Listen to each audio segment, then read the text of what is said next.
If you haven't yet met Peter Sellers, be our guest.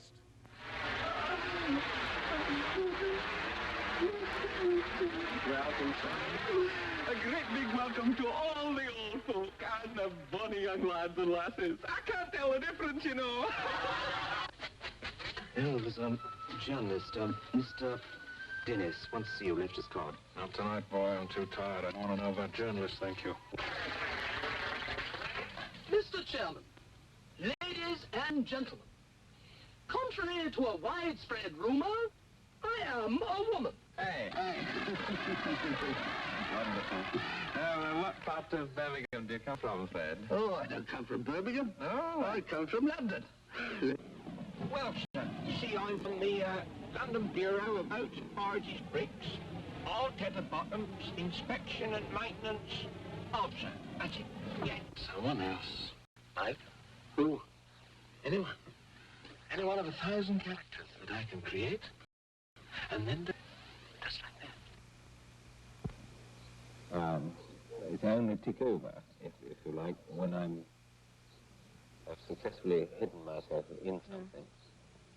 If I am myself, I feel like somebody getting up to open a church bazaar. I mean, that's why I'm terribly unsuccessful at doing those sort of things. I avoid them at all costs and somehow get the name of being unsociable, which I suppose I am, really. It's not that, it's just that I have a dread of exposing myself because, as me, because I have nothing to expose, you see. As I said once before, a personality actor such as David Niven or Cary Grant are themselves on and off the screen. They perform, they act themselves, they project themselves. But the character actor doesn't, you see. The character actor has nothing to put forward except some guise that he takes on. Good evening, Frank Willis. This is Close Up. In London, Elaine Graham visits Peter Sellers, talented performer who is swiftly turning the British film industry into a seller's market. The thing with me is, of course, Elaine, that I never really was a successful comedian, you see. I used to be, or still am really, a person, an actor, if you like, who performed humorous material. Maybe I have a flair for erring towards the humorous side. Erring is the right word, I don't know. I haven't read Reader's Digest recently. But I could never truthfully say that I considered myself to be a successful comic or... As a comedian, you were not, I think, the conventional kind of comedian. Yes. Yes, that's right, yes. In other words, as I was saying, I am probably as funny as the material I've got. That's... It is your knowledge of the person, the character that you're assuming, that makes them come to life. So you are using your own emotions and understanding. Oh, yes, indeed. You use your own emotions. But the thing is, which is more or less unexplainable, I was only talking about this very subject to Alistair Sim the other day, that it's only when you can get so much inside a character, or if you like, act as a medium, as a spiritualist medium would do, when she or he is taken over by a spirit. So the spirit uses that person's body as an expression. Now that's why I say that it's never any good trying to work out how a character walks. I maintain, mind you, everyone has their own method, that it's entirely unnecessary to do this. If you are that sort of an actor, a technique actor that says, when I do this, I must be here, and my eyes must be looking there, so that I'm in line for my light here, and when I walk to my position there, my right side of my face will be showing, etc. That's slightly catty. Fine. But I maintain, must forget about these things. You must rely entirely, if we're talking of films, on if the lighting man is projecting your personality the right way. In other words, if he's lighting your character the right way, which presumably he is. And then you must let the character eventually do it for you. I find, if it's a character that I enjoy, that I live with successfully for 2 or 3 weeks before a picture starts, I never stop to... I work the makeup out. I work out what he looks like. I know what he sounds like and the way he behaves from the material. Now, how? How do you know? Well, you hear his voice. I hear his voice. Before you start to make the voice. I hear his voice before I start to make the voice. Then, you see, first of all, what shall we say? I'm all right, Jack, been shown in Canada? Well, Fred Kite, now. Mind you, I have a basic knowledge, if you like, of the Fred Kites of this world, because one has seen them around, not necessarily anything to do with trade unions. One has seen them in the street, in shops, in buses, all over the place. Then one has seen them brought into focus by a similar thing to this, only much shorter, TV interviews after strikes or during strikes, in which they successfully evade being questioned by stick mic people, you know, who come along. And their reactions under fire are very interesting and very amusing. So therefore, I was able to think about Kite on these lines. Then I was able to think about Kite's home life. And then when the script was complete, I found that Kite in himself was a complete character, a very tragic character, because these men don't mean anything at home. The majority of them don't mean a thing at home. Their life begins and ends at the factory. They are tin gods, you see, and worshipped by their own group, but their wives are sick of it. They've had enough of it. So they come home to virtually nothing in the majority of cases.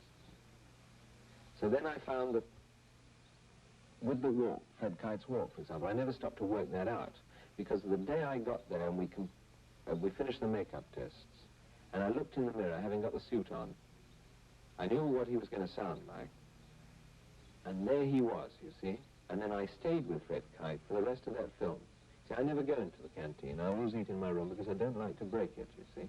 If I break it and people come and see me or something like that, I find I'm losing it. I'm going to find him again in the afternoon.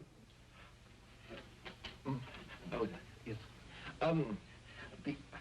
The situation is quite straightforward. As trade unionists, we have always been concerned for efficiency and for the individual worker. And it is for that reason that we oppose the attempt of the management to overwork the man on the job.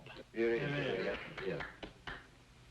It is for that reason that we oppose the introduction of blackleg labour. Yeah. And it is for that same reason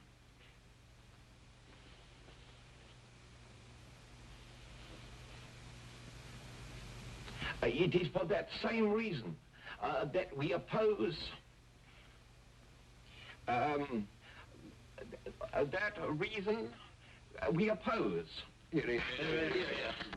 Now this may sound very strange and very unnecessary, but it's necessary for me. It sounds almost like a case of, I think, what the medievals called possession of the soul.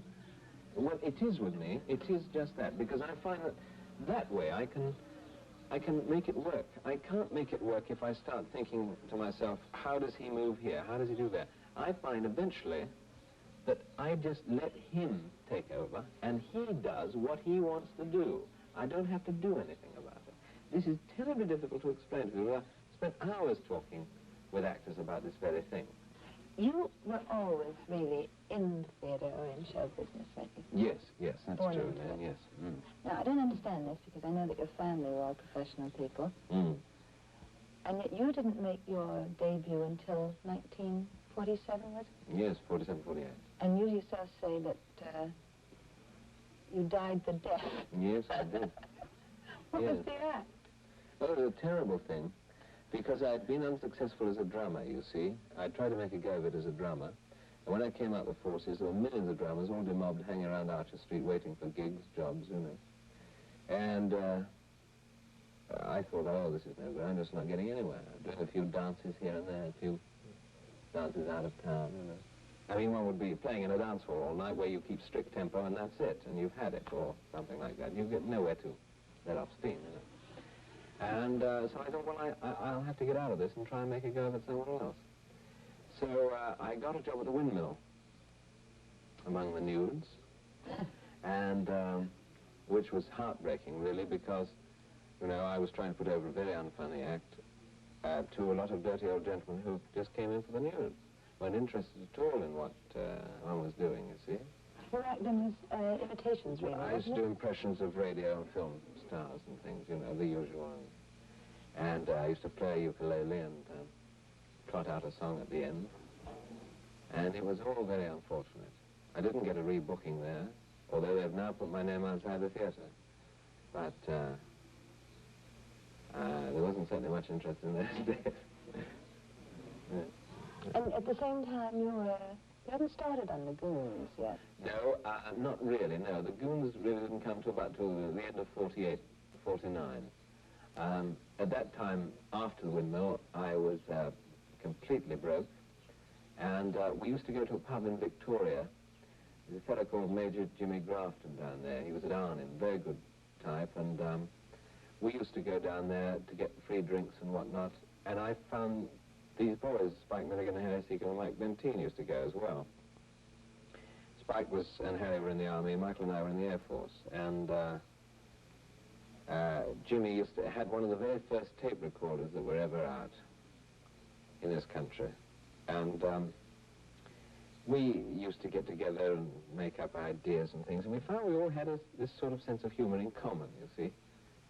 And one day, somebody said, I forget who, why don't you do something about it? Why don't you try and get on the BBC? You see, well, the BBC was unapproachable, like a closed door, you know, and I never thought of appearing on, being on the BBC. So I thought, well, what the hell, what have I got to lose? So I went up there and saw a man who's now dead, a very, very avant-garde producer, Pat Dixon, and played in these tapes, and he said, yes, let's have a go, you see. So we eventually got the show on, mainly through Pat. So the BBC, I'm sure, weren't really interested. And they called us some terrible title like the Junior Crazy Gang or something. We always plugged for the Goon Show, but, you know, the Junior Crazy Gang, if you please. As a matter of fact, one of the planners, these people who one never sees at the BBC, but do everything in a darkened room over tea, referred to our show as the Go On Show. He did, it's absolutely true. He said, when is the Go On Show coming back? And the fellow said, he said, it's not the Go On, sir, they're the white-faced coons. Yeah, yeah. That's absolutely true. So that was after 2 years, so just show you how with it they are. Well, what do you think was this basic approach to humor that drew you together? The I Goons don't know what it themselves? was really. I suppose it was all these sort of ideas and mad escapist ideas which we had, you know. We'd all had enough of regimentation. We'd all had enough, as everyone had, of being told to do this, go here, do that, you know. And we just found that this humor was very, very appealing.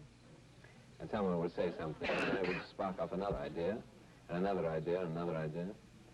And, for example, you may remember one we did where a fellow goes into, it opens, actually, on a chap being examined in a doctor's surgery who's listening to his foot with a stethoscope. And he eventually says, you're suffering from elephants. This fellow said, what? He said, you're suffering from elephants. To make it worse, you've got them low down. He said, oh, my God, what am I going to do? He said, don't worry, don't worry. He said, I've got the tigers. And he said, they are rather catching. He said, but it's never worried me. He said, well, what about... So this patient says, he said, well, what can I do? He said, well, I'll just take a blood test if it's all right with you.